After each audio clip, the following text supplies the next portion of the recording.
Hello, All folks. right. Welcome to another edition of Social Media News Live. Peg is trying not to spit her water out. I am trying to make sure all the buttons work.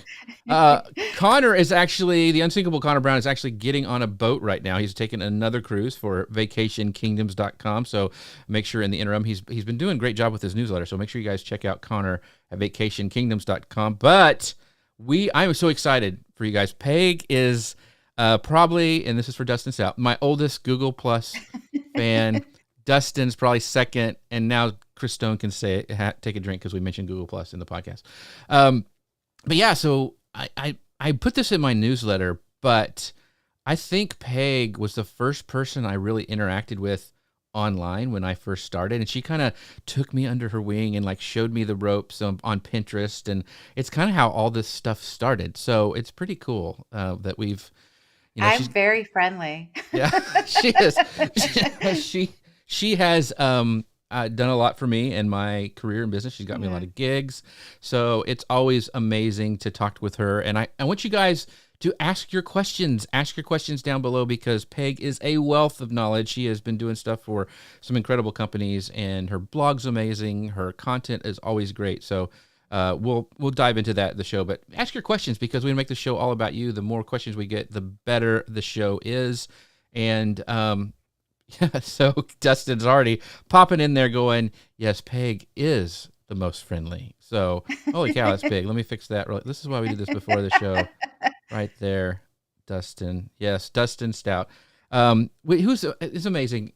All these Google Plusers that we know have done amazing stuff. Like Dustin has Magi right now, which is just continuing to grow and get more and more awesome. Awesome. So anyway, I'm going to go ahead, Peg, and we're going to talk about your book, your second book that you wrote. This is going to be really cool. And we got, Kira's popped in saying, so excited for this episode. Kira, thank you so much for popping in today. Yeah, ask your questions because Peg is here. It's like free consulting. It's awesome. So I'm going to hit go on the podcast machine and we will get started.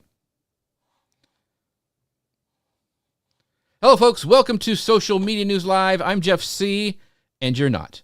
And this is the show that keeps you up to date on what's happening in the world of social media and so much more. Have you ever found yourself wondering what it really takes to make your business shine online? Maybe you're curious about the methods behind social media success for small businesses. Or maybe you're looking to turn your side hustle into a powerful brand. If those questions are on your mind, well, you are in the right place. This week, we were excited to welcome Peg Fitzpatrick. She has spent years helping entrepreneurs build their brands on social media with confidence and creativity. She's going to be sharing her strategies, some of her top tips for small business success. So sit back, clear your schedule, clear your mind, and get ready for this week's episode of Social Media News Live. Peg, how are you doing today? I'm so good. It takes everything in me not to just start mocking you while you're doing an intro. We've been friends for so long. You Jeff just, is like the little brother I never have. I just yes. I'm always moved to try to like harass you in some way. I mean, the first thing she So got, what she saw, she's like, what's the deal with your hair? I'm like, well, okay, sis. Um, yes, we talk about every week, and we just have kept in touch over the years. We met. We don't get to see each other in real life anymore because of the conferences, but we do talk quite a bit. yeah. But Yep.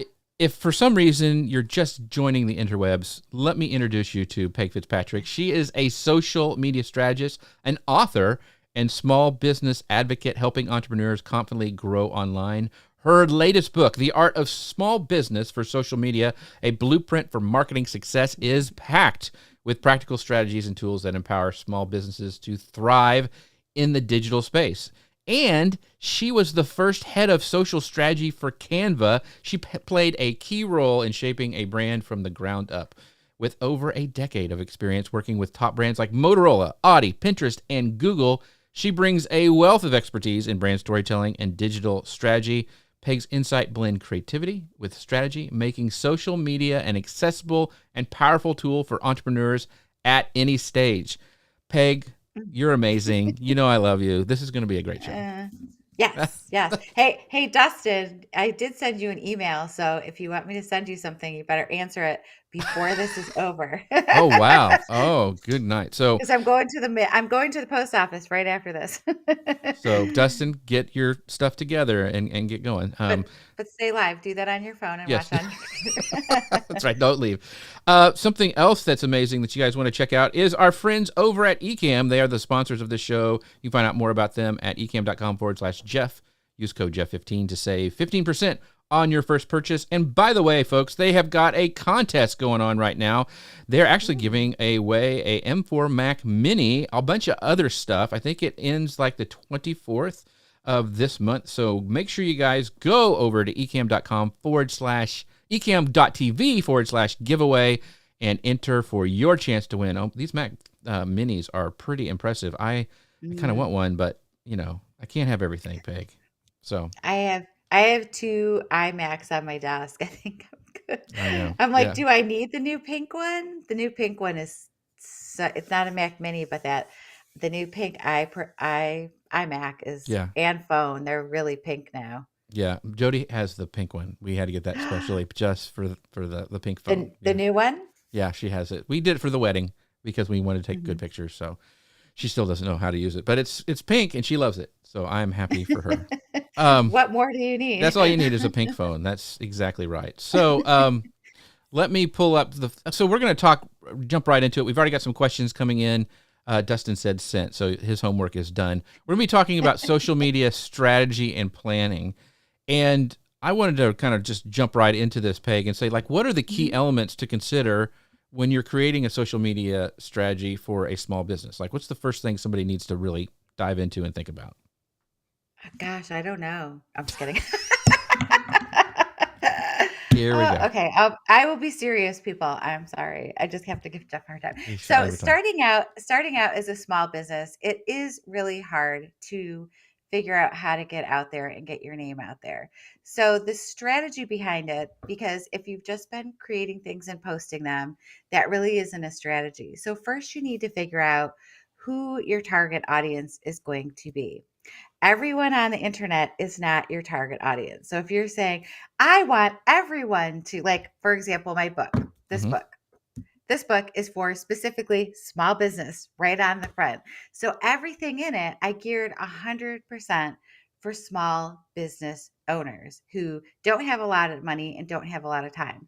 If you wrote a different kind of marketing book for people to work at a big brand or to work at a marketing team, like there's a lot of different focuses that you could have even on just a book. Mm-hmm. And I mean, I would say, I don't know what's good for everybody, just the Bible. Not that I'm super religious, but I mean, you really even a book you can't say is just for everybody, right? Mm-hmm. So I think the main thing that small businesses need to think about when they're thinking of a strategy is to figure out who your target audience is. Who are these people and how can you talk to them? And then create this customer avatar, which talks to who that person is. So say for example, you're doing social media for your podcast and show. So it's social media news live. This is going to be for people who want to learn social media. Like Mm-hmm. it's a specific audience. So you're tailoring your content towards that person, which is the next step. You're going to figure out like your brand voice and then, you know, how you're going to talk to those people in a language that they're going to understand.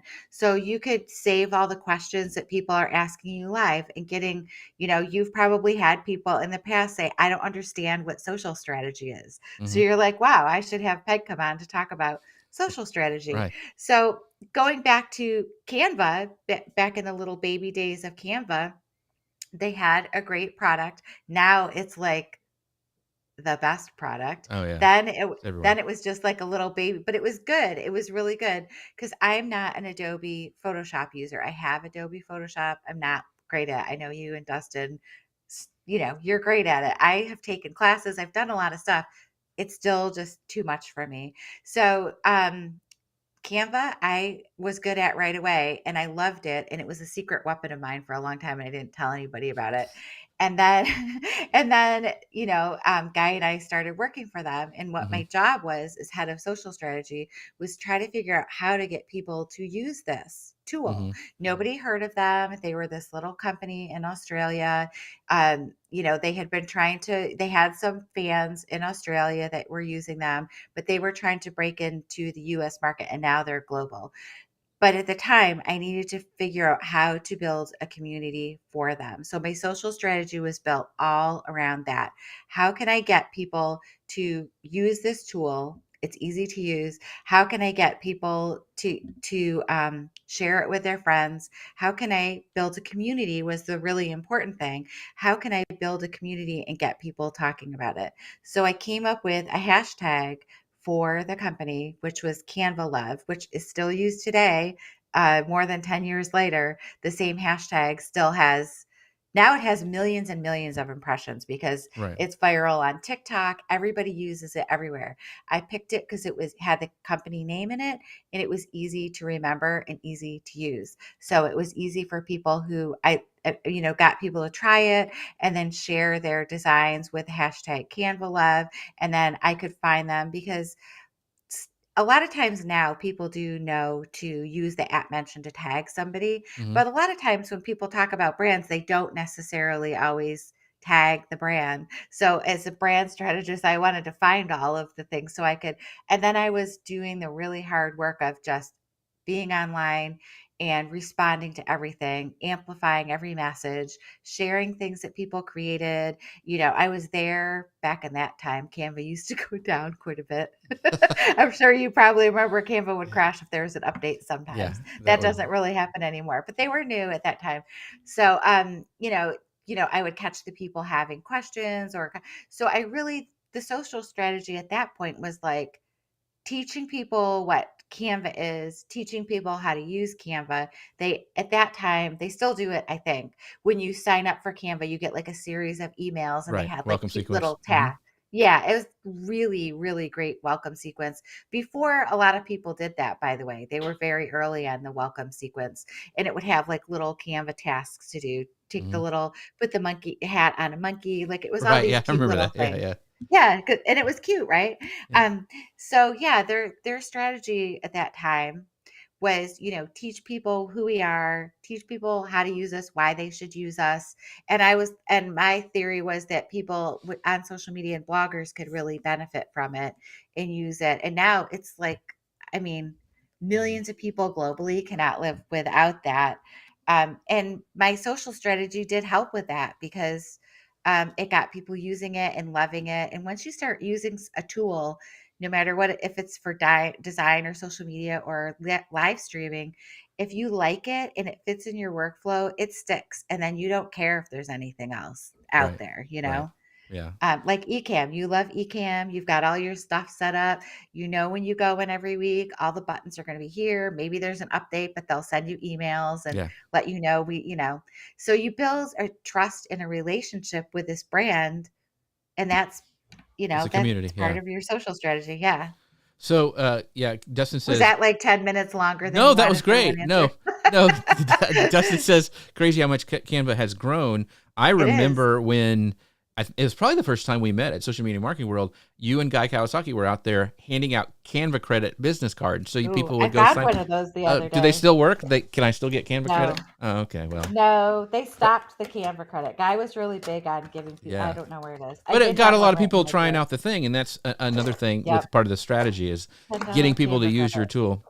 Hmm. But we have a great, That's before the pro version. That was you would have yeah, to pay for elements and yeah. photos.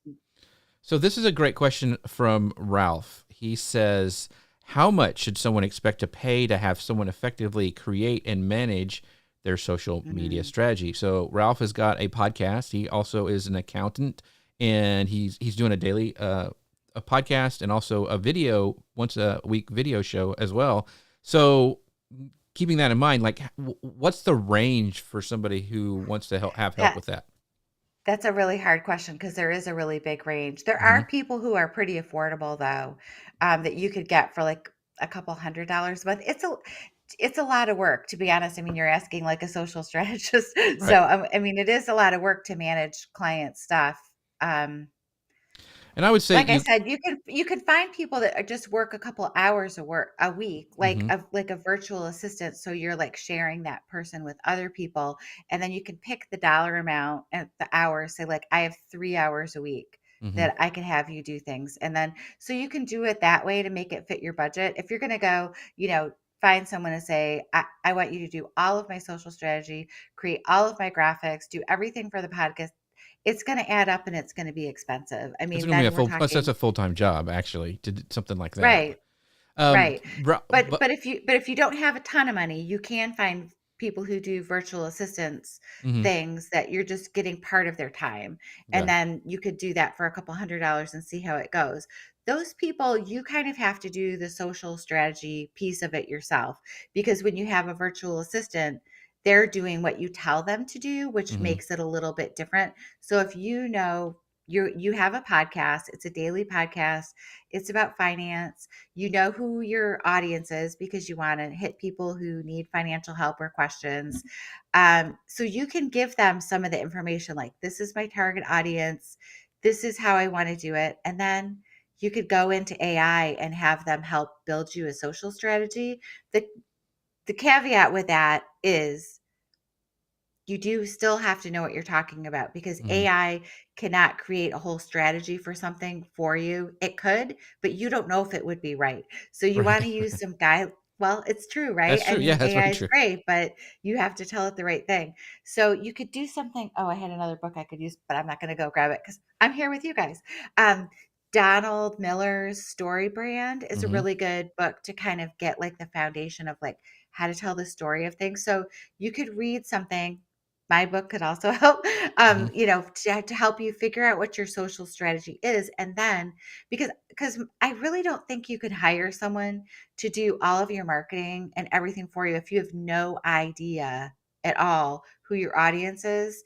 You The other person isn't going to be able to figure that out either. So you really do still have to do some of the work and figuring out who your brand is and who you want to reach to hire. And then you have to be able to tell people that. Like, as a podcast, I feel like, it's finances. So LinkedIn would be a great place to share it, Yeah. or wherever, like that kind of thing. I feel like you still need to have a base for what you want to have them do. Because Right. I've seen instances where small businesses have hired people, and you probably have too, where, they hire someone and they have no idea what social media is, or what the strategy is, or what they're trying to do. They have no goals Hmm. for it or anything. And so they hire someone, and that person is just kind of making things and posting it, and it doesn't help. And then they say It's very social general. media doesn't work. I Yeah. paid someone and it didn't work at all. I didn't grow my account. I didn't, and they weren't posting things that worked, but they didn't realize that. The person that hired them did Right. not realize that. And they don't even know what to check. So if you are going to hire someone, I'm just going to stay on this for another another second.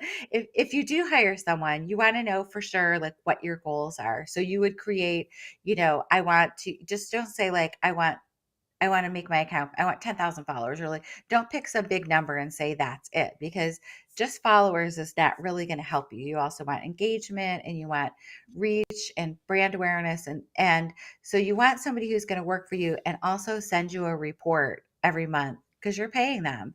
It's Hmm. totally fair to get a report from them with what they did that month, how many things Right. they posted, what the reach was, all that kind of things. And if they use something like Agora Pulse, they can easily send you a report. I had a client that I worked for a couple years that I used to do Agora Pulse reports and send them. Some people don't care. I worked for Guy forever, Guy Kawasaki, and he's not a report like stat kind of person. He's more like looking at the post and like, Engagement. are Yeah. people commenting or not? Hmm. Like, and is my follower growing, and is my engagement growing? And he's not wrong, because the engagement is very, very important. And that's all. He doesn't want to look at all the stats all the time, Right. And to be honest, I'm more like that as well. Like, I'm just like kind of in the moment. I like to look at reports. I use the Plan app, and they send you like a monthly report on what your stuff is doing. I like to look at the stuff they share. It tells me what my engagement, what rate is, what the most engaging posts were. So using a tool that helps with those things is great. Right. So, Ralph, I know kind of your business, and a couple things. to kind of break down, I think what Peg said is like, you probably need somebody to give you overall general strategy for your specific business, like a strategist. Or you Yep. could go and say, like, I know I'm doing a podcast. I know I'm doing this live show. I need help with somebody to help me create shorts because I want to grow the YouTube part of my business. And then that could go to Mhm. TikTok and Instagram as well and all that kind of stuff. So let's talk offline, Ralph, because I have some ideas for you on your next question. But There you go. I wanted to pull up Tech Troublemaker. He goes, he's excited for the book. I am a solopreneur and just not ready to let go of anything to my own detriment, I am sure. So what do you say to I would people? say not necessarily because I feel like like he knows what his stuff is, right? Like I feel like small business owners' superpower is the fact that they are so passionate about what they do and they feel like they can't let go of it. I have also had this similar problem. I have worked with different VAs and different people, and it's hard, especially like with graphics because I know what I want mine to look like. Hmm. So I've even like done templates with people and sometimes they're okay, but I feel like if you have the time to do it for your small business that it's great if you do it. And maybe you could farm out parts of it. Like maybe you're great at the design piece, but maybe you want someone to help write the text pieces Hmm. or just even scheduling or so if it's not weighing you down too much, I feel like small business owners really know what they're talking about when it comes to their business. So that Yeah. I feel like shines through once they figured out how to get their brand online. So let's talk about one thing specifically in your book. And you can find Peg's book. It's available for pre-order. It comes out, what, next week? Is that when it comes out? Next Tuesday, yep. Next If Tuesday. you order it now, you'll get it right away because Right. I ordered from bookshop.org and it's gonna come tomorrow. I don't know how they can ship it out early. I don't think Mm. they're really allowed to, but they are. Oh. So for you guys listening, it's pegfitzpatrick.com/, small dash business dash social dash media dash book. A lot of dashes, Woo. but it's really easy. pegfitzpatrick.com /, small dash business dash social dash media dash book. That's where you can go find it. I have seen the book and it's amazing. And want to talk about that really quick. So one of the things in your book, you talk about SMART goals. So how can small businesses effectively set and achieve those SMART goals for their social media campaigns? Mhm. So SMART goals, I mean, I didn't invent the SMART goals thing. I don't even know who did. Someone did. I think if there was an exact source, it is in my book, but it's the SMART, measurable, like that whole Mm-hmm. acronym thing for Mm-hmm. your goals.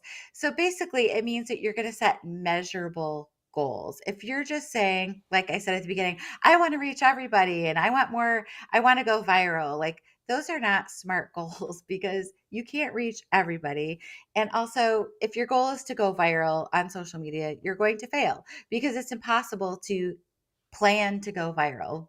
The essence of virality is that it's kind of a fluke that happens. You might be able to catch some trends and you might, be good at strategy. So maybe you have a little bit more fuel under your fire, if you will. Mm-hmm. But planning to go viral is not a strategy, unfortunately. It's just not a strategy that's achievable. So the SMART goals are ones that have like that you can actually measure. So you could say, I want to increase my engagement rate this month.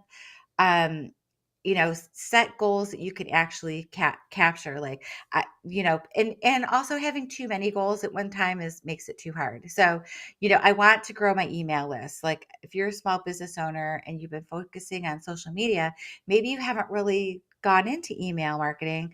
But email marketing, even though it's not specifically social media, I do talk about it in the book because email is so much better at reaching people these days. Mm-hmm.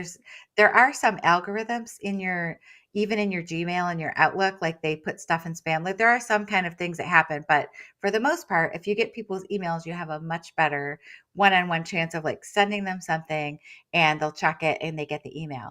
So you want to build your email list. That's a totally worthy goal for your social media. So then you would figure out, okay, want to grow my social media. What are my email list? What's the steps to do that? So like why are people going to give you the email? Are you going to promise to send them weekly tips? Are you going to create AI prompts that they can use? If you're Dustin, you could create Right. special Right. like personas that are only for his email list that he could, so you create something of value that has to do with your business.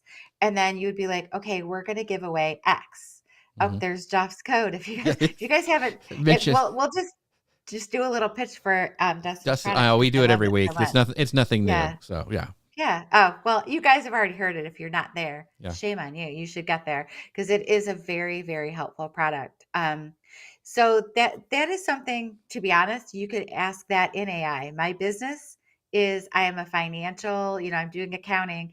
How could I grow my email list? What kind of things could I entice my followers with or people, to get it? You could create some kind of download, like 10 things to do during the year so you don't end up with a shoebox full of receipts and an accountant that hates you. That's right. You Right. can just create things that are have a little snappy name to it, and then it's a download. So that and people are very comfortable now with exchanging like value for the email address. Hmm. And then don't abuse it once you get it. Then you're just going to nurture that email list. Jeff likes to send a weekly email. I try to send a weekly I don't know. I think I did send one this week. I'm like so in book launch mode. I'm like, I I think do I two. did. I do two, Peg, every week. Woo. Two. Look at me. Do I Yeah. get both of yours? I You know I get should. your Friday one. I get your Friday one every You week. should get the other one too. It's you just probably ignore it. I That's probably okay. do. That's Is it okay. Tuesdays? Tuesdays is one, and then Fridays for the show. Yeah. Okay, so then I do get both of them. Yeah. And I read them. By the way, I always do. I read from top to bottom. And I know you, so it's not, Right. Yeah. It's not. but I like them, so they're Yeah. good. I do have some people, and you have that people. Everybody has people that they get email from that they absolutely love.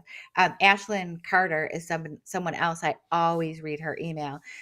Her name is Ashlyn Writes on Instagram, and she has an amazing YouTube channel. She's a conversion copywriter, and she teaches people how to write language that helps convert. So even though I do social media, I learn so much from her because she focuses on the conversion piece of things. So even if you're an expert in something, we still need to find other experts to help us learn things. So anyway, going back to the SMART goals. So, think of things that are specific and measurable. They're not just vague and broad because you'll never be able to reach vague and broad things, but Hmm. specific things. And then say, I want to grow. If you're just starting out your list, I want to try to get 50 email subscribers and then just really work on that. Right now, I just keep creating lead magnets and I've updated mine. I have a bunch. And now when people go to my website, they're like, you have so much free stuff on your website because I have like 5 or 6 really good lead magnets, so there's a choice. And a lot of times people, when they're there, will grab more than one even, which is totally fine. They go on your list once and, you wanna give people lots of value in your social media and your website, so they come back and they're like, "Wow, if she gives this thing away for free, imagine what's in the book what Hmm. can I learn in her book? Because I got this." One of the popular ones I have now, I had a 50, CTAs lead magnet, and then I bumped it up to 300 calls to action. So it's a PDF that gives you how to use a call to action, what it is, and then 300 different choices that you can kind of like play with and use, because that's a piece where sometimes even me doing social media, and you do it all the time too, you get sick of, you can't just use the same call to Right. action all the time. Like, you need to make it interesting and good, because people just, if you read the same phrases too much, people just tune out on And it. and and that's a great thing for using AI as well. And it was funny when you were Mhm. talking about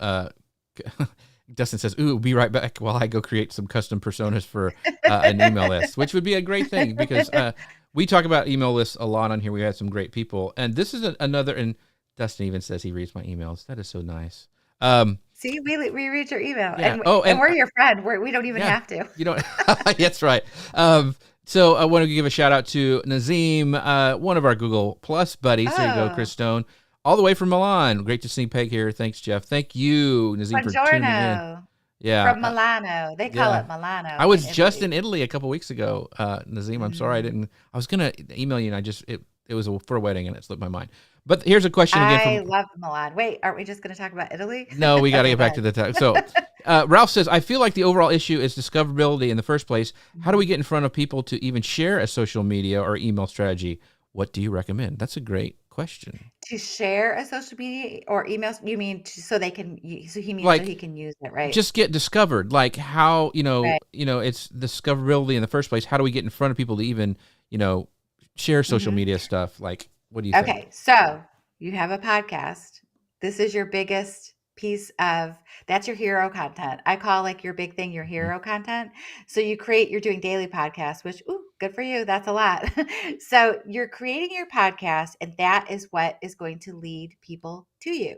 So you want to make sure I have not listened to your podcast. So I'm going to give, I don't know if you already do these things, but you want to make sure you're letting people know like this is my podcast. But hey, I also have this website and I also send out my podcast every week. So if you loved this and you want to hear it, make sure you sign up for my list. So with podcasts, you have to do vocal reminders for things. So Mhm. you're doing calls to action and you can record a variety of them and insert them in different places, but you have to tell people you can't assume that they're going to read things if you're on a podcast. So you're going to tell people, go to my website, blah, blah, blah.com, and I'll share, the transcript to this. I gave you a lot of tips. It was a lot of information. I have the transcript in the show notes. So go read that. And then, because you're encouraging people to subscribe, but also you have the podcast and the subscriptions, but you don't really own either of that content. Right. So it's really important. So you grab those email addresses. So you can create your signups, put them in your show notes. You just really have to concentrate on where can I grab these people while they're listening. So the value that you're providing live is awesome. You're creating show notes, I'm assuming, because those are fantastic to do in AI. So take your podcast, get the transcript, create really great show notes, and then SEO for your podcast and your content and everything. So you're just going to have a couple keywords that you're going to hit all the time in your titles, in your descriptions, and all the places that, and then you will come up in search because you're talking about all this interesting stuff. So that's going to be the discoverability piece is you're creating this great content and then you're adding the SEO into it plus the calls to action. Then you're going to get them onto your email list from those things. You're going to send out you don't want to email people every day with your daily podcast. I feel like that would burn people out. But Fridays, you could do a recap email with a little summary of the 5 shows with a link to them and just share something else in that too. And just come up with like a Friday format with like the shows, a little short, thing. And then maybe 2 other things that Mhm. are interesting to you. So, What do and you what Ralph, do you think about that, Jeff? You so have a one of the podcast, so. yeah, podcasts, one of the things, it depends on your platform, Ralph. I can't remember what you're on, Mhm. but like Captivate lets you go through and use dynamic insertion. So you could actually have Mm. a call to action at the beginning, a mid roll, and then at the end, and you can go in and change that up every week with new calls to action for your accounting business or whatever to sign up for something Yeah. else. He does have a Different kind of, times of the year. So say yeah, it's, we're coming up to the end of the year, Black Friday. Yeah. well, if he's doing taxes and accounting, Oh yeah, it's yeah. already That's it's already time to get your stuff together. So this oh is the time gosh. when you need to find and book your accountant, otherwise you're Oh, SOL. it's so depressing. Anyway, okay, but Ralph isn't depressing. He's great. But he goes. I get it, but it's about the discoverability thing again. I'm doing real shorts, postings, etc. But do you recommend doing something like Facebook ads to get the ball rolling? So, Hmm. but I think Ralph too is like it takes time. It's like Yeah. there's no matter how much money you throw at it, it's still a time issue in discovering your audience and the perfect audience for you. Wouldn't you agree, Peg? I I would not do Facebook ads. If you're doing reels and you're already on Instagram, I would maybe do some Instagram ads. It's really hard to grow your audience through ads. I do get more engagement every once in a while. I'll boost something that I have out there. If you are going to do ads, there's a lot of great places to learn how to do them. Um, Learn a little bit before you dive into them because you can waste your money if you don't really know what's going on. Or to be honest, that would be a place to hire someone to create some Instagram ads for you because the back end of Facebook is Oh gosh, very it's dark. well, well, it's clunky. It's very clunky, and it's not Yeah. easy to do. And you Um, can waste your money if you're not targeting things properly. So you could hire someone to create like the target audience and do pieces of it and then create things to go in there because it's a very exact science. Again, like conversion and it changes copywriting. a lot. It changes a lot too. Yep. Yep. Yeah. So yes, you could do Instagram ads, but I would definitely do research before doing it. But mostly Disney watching over on YouTube says it's very difficult to be patient. I want an Oompa Loompa now. Yes, I feel the Me same way. too. I want an Oompa Loompa now. I want to jump into this next thing because this kind of ties in to what we've been talking about. So, Peg, what types of content tend to perform best on different social media platforms? So you're Mm. in your fingers are in everything. You know what works mostly. So, and this changes. Like these are trends and these change. So, Mm. what would you Mhm. say? Why don't we just run through the like the major platforms and you kind of say what content tends to be trending best on those platforms? Let's start with Facebook. The major 18 platforms. Exactly. I'm sorry, start with who? Facebook. Do Facebook first. Ugh, Facebook? Who knows? Who Okay. knows on Facebook? I have to tell you, every Facebook page is different. So it is very hard to tell what works. My Facebook page that I've had for, I don't even know, 15 years, if it's been around that long, 12, something like that. My Facebook community specifically likes daily mantras. They like positive quotes.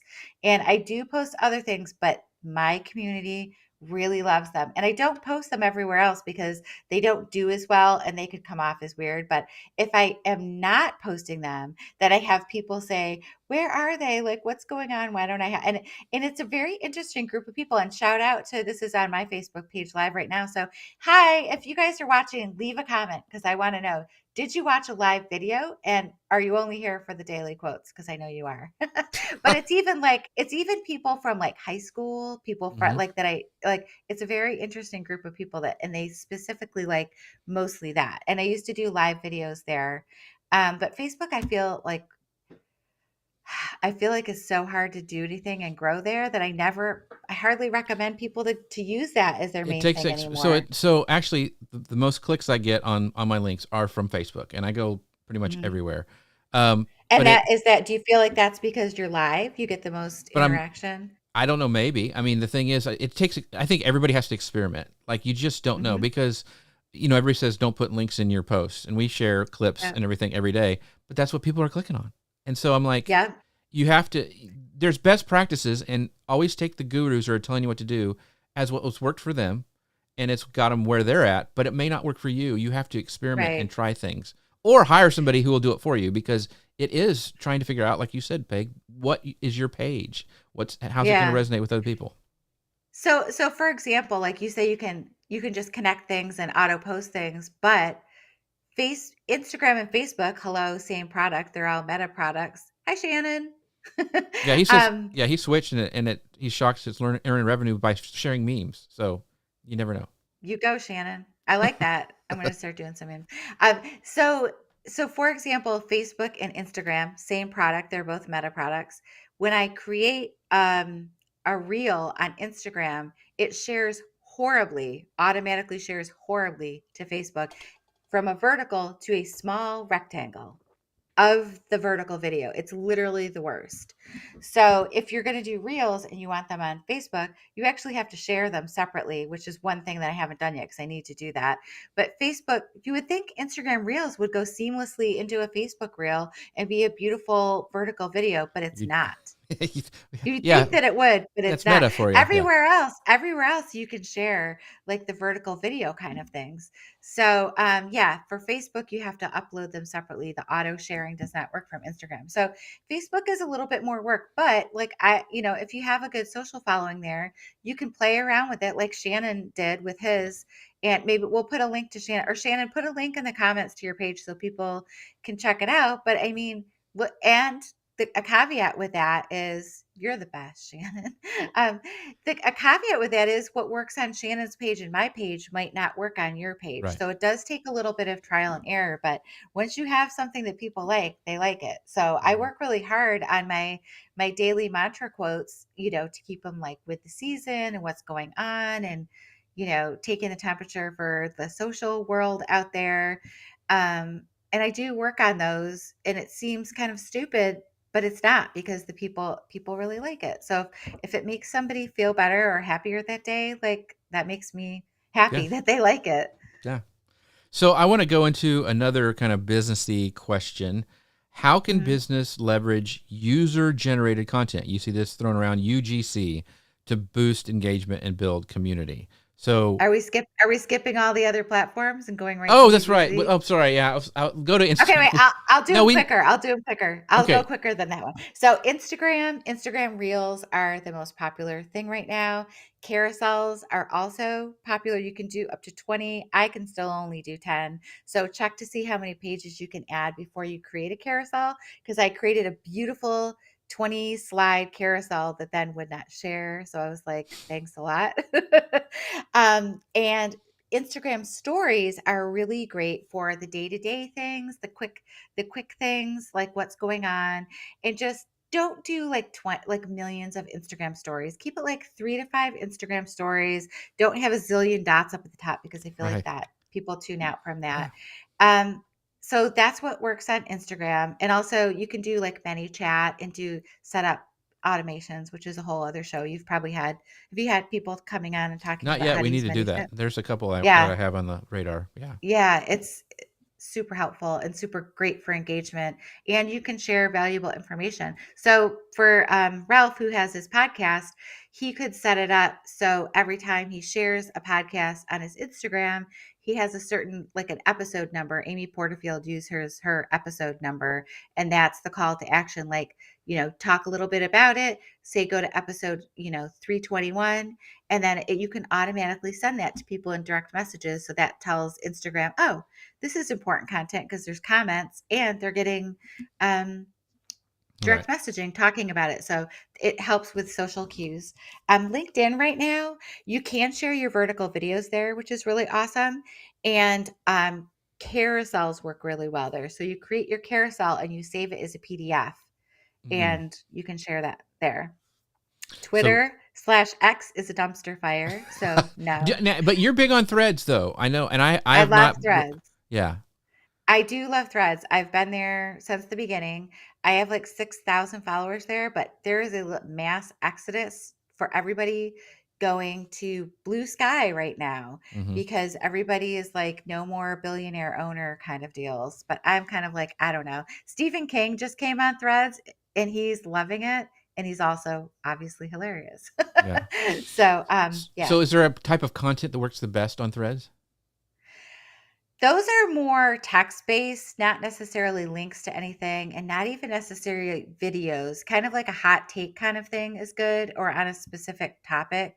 And then a lot of times they have things where it's kind of like a thing, and then you can change a few things in it and make it your own, and you like share Hmm. the other person's thing.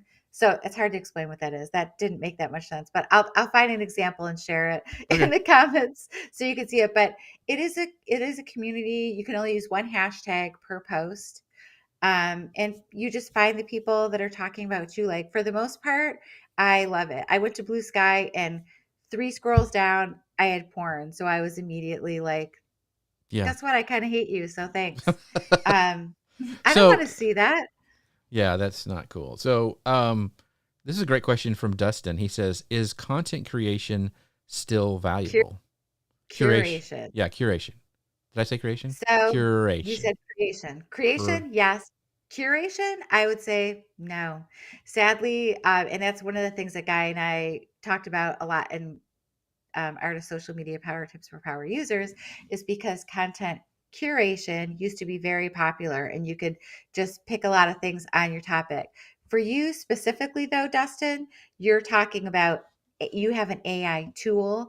I feel like you could do curation in finding articles that are created in really valuable resources talking about AI that you could share. And I feel like in your instance that it definitely would. If it's really specific to your industry, then yes, I think you So, still could. But you so, can't base your whole platform on it like you used to be able so, to. let's go now that we've talked about kind of the platforms. Let's go into Yep. the user generated content, because could Dustin potentially use like images that are created with Magi and the APIs and all that stuff from other people and then repost it to his platform saying, "Hey, they made this with Magi." Is that what you when you're talking about Yes. user generated content for companies? What you're talking about? Yes. So generated content is fantastic.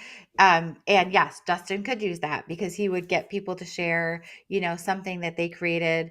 I would use Made in Magi for him because I feel like that would be easy to remember. I have done, I think I did do one for Canva like that, but like a made in, so it says it's made in there. And then, if you could even do like contests for that or Hmm. giveaways for that. Like have people create stuff, share something that they created and they can earn like a free year of it. So Yes, I do create a that. contest. Yeah, right. So create a contest around the user generated content, have a hashtag like made in magi. Isn't that good? I actually really like that, Dustin. I hope you use that because it's got good alliteration in it because you Yeah. remember it. It's easy to remember. Um, and then that will give you engagement. Giveaway posts still do really, really well on Instagram for engagement. Comment this and tag your AI bestie or tag someone that needs to learn AI, like something Hmm. like that. Even um, using something like ManyChat to share custom things that he's created, like custom personas that can then be used. Like these aren't public, but if you want my top secret stash, get on my email list. Like that kind of thing is really good. So UGC, that user generated content, is excellent. A lot of brands now, even I've had some brand pitches to do product review kind of things. And they're like, you don't even have to post it on your social media. We're going to use it as user generated content. An example of that, there was this product a year or two ago. It was a Peter Thomas Roth skincare product where you like put it on and it like makes your wrinkles basically invisible. And it does really, it actually is a really great product. And this lady, I got it because I saw it. But anyway, she sold that product better than anything they ever did because she was like an older lady and she just like patted it on and then like real time she stayed on camera, showed how they disappeared, and then that stuff was like sold out everywhere. And they ended up buying that from her to get the rights from it. Hmm. And even in the store, like at Ulta, they had like a little clip of it. Like this is the viral stuff that this lady did. So brands are really taking notice of user generated content to the point that they want you to create it for their Hmm. things. I saw a There's, clip. I was gonna say, Go ahead. influencers. They're doing that. Just that's their Mhm. business. They create stuff Yeah. for brands. They don't even put, like you said, on their platform. They're creating it for other people. Yeah, so it can go both ways. Sometimes brands will, well, you always have to pay people. Right. The legal thing is you always need to be paying those people. That doesn't always happen. Sometimes they're paying you, they want you to post about it and they don't want to pay you, Hmm. which is not following the FTC guidelines. I feel like I always have to say. Right. So. But yes, user generated content is amazing. Don't just grab something from someone's social post without getting permission. Just send them a message and say, I really love this. Is it okay if I share this Mhm. to my Instagram? Um, you can share things in stories though. Like if it's somebody's post or somebody's story, you could share that in your brand stories without getting permission because it's their whole post with their name on it. Right. So that's a really like uh Lift. Yeah, that's low easy. lift. Yeah. Yeah. Mhm. So this is a great question from Nazim. He says this. He says, "How does Peg see the future of website blogs with all these Mm. changes occurring? SEO, like now with the the automated snippets that are going on. What do you think?" This is a great question, Nazim. It is. I think it's a lot harder to be a blogger now, but I will say that I have a blog that I've had since like 2011, maybe. Um, I've gone through periods of not posting as much, but I did post probably a good 8 or 9 years every Monday, like Hmm. clockwork. Now I don't post as frequently. I am currently posting every week, but I now instead of posting new things, I'll go back and update posts a lot that are like I'll use Google Analytics. So the strategies changed for blogs. It used to be you would post a lot of new content all the time and that was what helped you. Now you can find articles that in your Google Analytics that are doing really well. You can update all those posts, make them better. Google's doing everything they can to not have you click through to blogs anymore. Like you Right. said with the snippets, at the top, there's that AI generated snippet that obviously they're taking from someone's website. So I think eventually I take a big sigh because it breaks my heart as a blogger. But I mean, something's got to happen so Google doesn't control that anymore. But I Hmm. don't know what that's going to be. I don't know how that's Yeah, going to change. So something's going to I change. still think there's a lot of value in it. It is a lot harder as a blogger. I used to post back in Google Plus heyday. I don't know how many times we've mentioned it, but because Chris Google Stone is Plus drunk was right now. Yeah. it was a Google product, so they loved that you were posting on there, and my blog content did amazing. I would get like 1,000 shares, not views, but social sharing, and now it's impossible to get social sharing. And that's not only Google, though, that's also the changes in all the platforms. Hmm. Because as we talked about custom curation, somebody like you, Dustin, and I could be talking about different things as our main things. We would all share each other's content a lot more. Even podcasts, which are more popular than blogs now. Which does it pains my heart to say that, but it's true. Yeah. It's true. You don't see a lot of people saying, I listened to this great podcast. You got to listen to it. Like, you don't see that very Discoverability often. is really hard for podcasts. It's one of the biggest things, the issue to get Yep. discovered on podcasts. Yeah.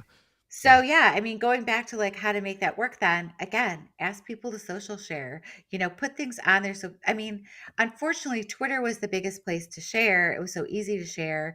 You could still share to LinkedIn and you could still share to Facebook and other things, but you got to make it easy for people. I have click to tweets on my blog, but I mean, Yeah. I think it's who kind wants of to do died off. that anymore? Yeah. Who wants to even tweet anymore? X. Who wants to X anymore? I need to click to threads. Can somebody who's smarter than Yeah. me Uh, make a click to yeah. threads, please? Dustin, So can you make click to threads? you could probably see if ChatGPT could write you a little program. Um, I I'm gonna want to do talk about that. analytics and optimization because this is a thing Yep. that nobody wants to talk about or do, but it can make it helps you like know what you're supposed to be doing for your campaign and for your social media, what's working, what you should spend more time on, what you should let go. So, what key metrics, Peg, should businesses track to measure the success of their social media efforts? Ooh, such a good question and so hard. I'm sorry, we're out of time. I'm just kidding. So optimization, we talked a little bit at the beginning when we were at a different point when we were talking about podcasts, but optimizing everything is really important. So keyword research, um, do some research on that. Andy Crestodina's blog, Oh yeah, he's amazing. Orbit Media, his blog is so great for optimization, Google Analytics, measuring. All he is the best speaker I've ever seen on Google Analytics, which got so much harder with that GA4. It's like you can't find anything, you can't do anything. So find Andy Crestodina's Orbit Media blog and just look up how to optimize things, whether it's your blog, whether it's social media things. You can use AI as a huge tool for optimization, even if it's just for like one podcast episode or one blog post. Take one podcast and then write yourself a little tool that tells you these are the things I want. I want a Facebook post. I want a LinkedIn post. I want threads that are like a little question to start conversations. I want 3 Pinterest titles with descriptions. So you can create a little formula and then you can just put that in every time with your podcast. So there's ways to make it super optimized. And also, if you tell AI to use this keyword, they're not going to forget like you do. right, They do a exactly. better job of being like, oh, this is social media live. So we should Hmm. talk about the Hmm. fact that it's a live show every Friday at this time. And so you can tell it these are the most important things that I always want included. This is my target audience. Everything I talk about needs to be in my voice. I'm a small town person. I talk about social media for small businesses. Like, get in there. Those kind of things can help optimize your content so it really speaks to people and they really love it, Yeah. and experiment with stuff. And then analytics, I use Google Analytics when I can figure it out. You can set up reports in there that they'll email to you. I also like to set up Google alerts for things so I can see if my name or the name of my book pops up. Those kind of things help just make your life easier. And then what? I was going to say because the next question I was going to talk about is social listening tools, and that's pretty much what Oh, Google Alerts is. Like yeah. that's Yep. that's important. hmm and Talkwalker is another one where you Mm, can set up free alerts and that. So, analytics, I do like to use the ones on the platform. So, like Pinterest analytics and Instagram analytics. Yeah, and then if you use like Agorapulse or I use the Plan Analytics, I kind of just do an overlay of these things. I don't have a specific plan that I follow for them, but that's basically what I use is Google Analytics because my website's still really important to me. Everything is optimized right now for my landing page for my book, and I worked on that page really really hard getting keywords and like so optimization is can be time consuming, but it's worth the time. So if you don't know what your keywords are, or if you don't even know what I'm talking about, that's a good place to start with optimization for figuring out how to get discoverability. And then formatting things to please Google, even though I write all my content for people, not for algorithms, but because they like that snippet, have a little list at the top of it of like, these are the top 5 things you're going to learn in this podcast or in this blog post. And then that can be chosen as the Google snippet. So mhm. just look at ways like that that you can optimize things, and don't kill yourself at analytics. Like check once a month. Like you don't have to do it daily or weekly, once a month, and then just come up with the standards that matter to you. Like email list. Look, just use a quick little easy spreadsheet. Like email list, number of people on your email list, overall social following. What was my engagement rate this Mhm. month? Like it's See even where hard things, to get that up. So yeah. But track it, and so a couple of things that you said, and Nazim brought this up too. Is he said, Agora Pulse, when you're talking about social listening, that's a great tool. I love it too. yeah. He goes, yeah. Shout Yep. out to Mike Alton. Andy Cristodina has a great LinkedIn newsletter that I am subscribed Mhm. to, which comes I think it's every week. He puts something out, which is really really great as well. Yeah, I'll have to So check that out. Yeah, yeah, he's so good at analytics. I don't even try. I just like I'll just go look and see what Andy said and he's yeah. great. And when you were talking about sharing, Rich Graham says everything I share is Facebook cat reels with my wife. Yeah, that's. It seems like we only forward or curate funny stuff. At least that's what Yep. I kind of do. So yeah, Mhm. it's funny how it's kind of a universal thing. So It's hey, evolved a lot into that. We send only entertaining, hardly ever educational things. It used to be yeah, a very bigger mix of educational. yeah, Has it's social hard. media dumbed us down?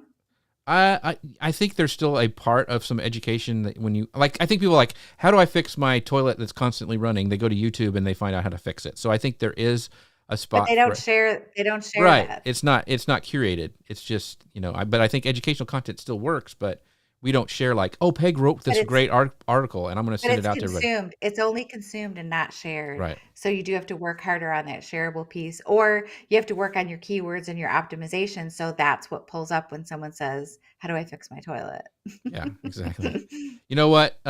It's great to share, and I'm not ashamed to share it. It's our friends over at Ecamm. That's right, folks. Ecamm.com.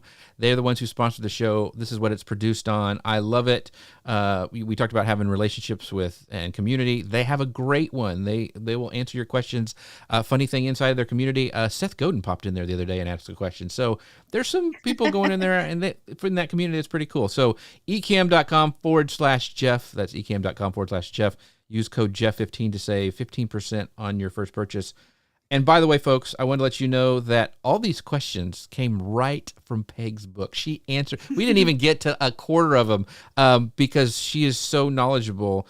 But she answers all of these questions in her book, and you can find that at pegfitzpatrick.com/small-business-social-media-book.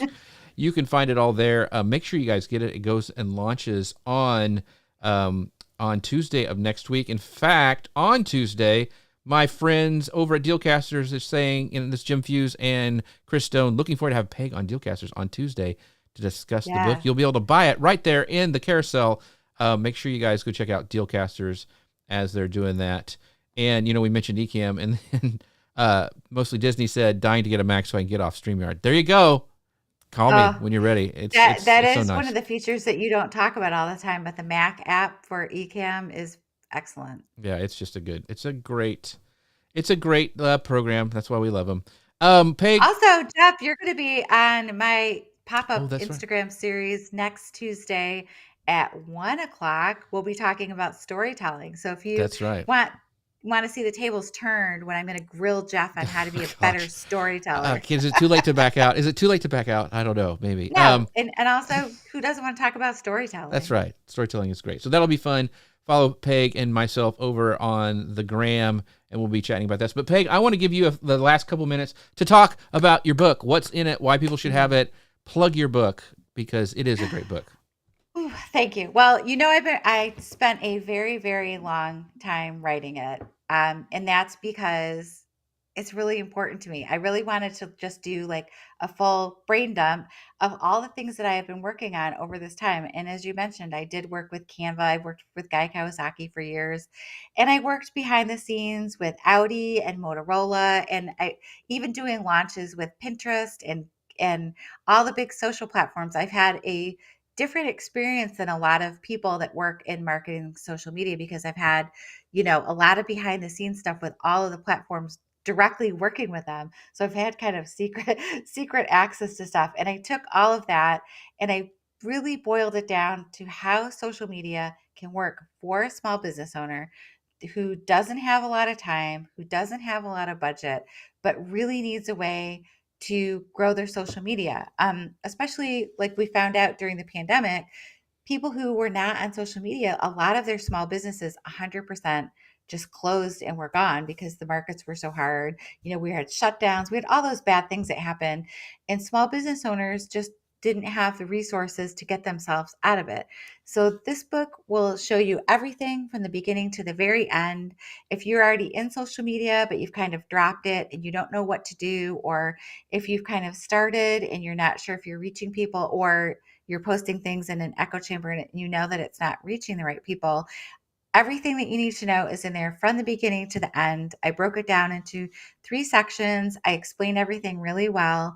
And it's a book that if I was a small business owner, I would want this book to be able to do social media. It's written just for small business owners. It's not written, Gary Vee just came out with a book, and Gary Vee is awesome, but his whole thing is totally different than like an individual small business owner. Mm-hmm. He's a whole different animal and how he does things, and I respect what he's done. He made wine layer. He did an amazing thing for his small business that his dad owns, the wine library, and he's still doing it today. But my tips are more grounded in like, Mom and pop, small what, business, flower yeah, shops. that you Yeah. can do yourself without a team. Yeah. No team needed, but if you can afford it, I also explain how to find someone and what you should look for and all that kind of thing. So I know you'll find it a valuable resource. And if you know any small business owners, it would be a really great Christmas gift or just Yeah. anytime gift. Yeah. So, A lot of, and even people who have small business as a side hustle, like maybe they still have a full-time job, but they're doing something else. mhm, This is a great book for them too, because it kind of can maybe even help you go to the next level, kind of maybe automate some stuff. Really, we talked yep, about some of that stuff today, but it's a great book even for those people who have that business and they want to move it to the next level. So make sure you check mhm. out her book, pre-order it. Go there right now. We're ending the show. PegFitzpatrick.com/small business social media book. This has been amazing. Peg, thank you so much for being here. Thank you for all of our amazing people who have watched. Shannon, Nazim popped in, mostly Disney.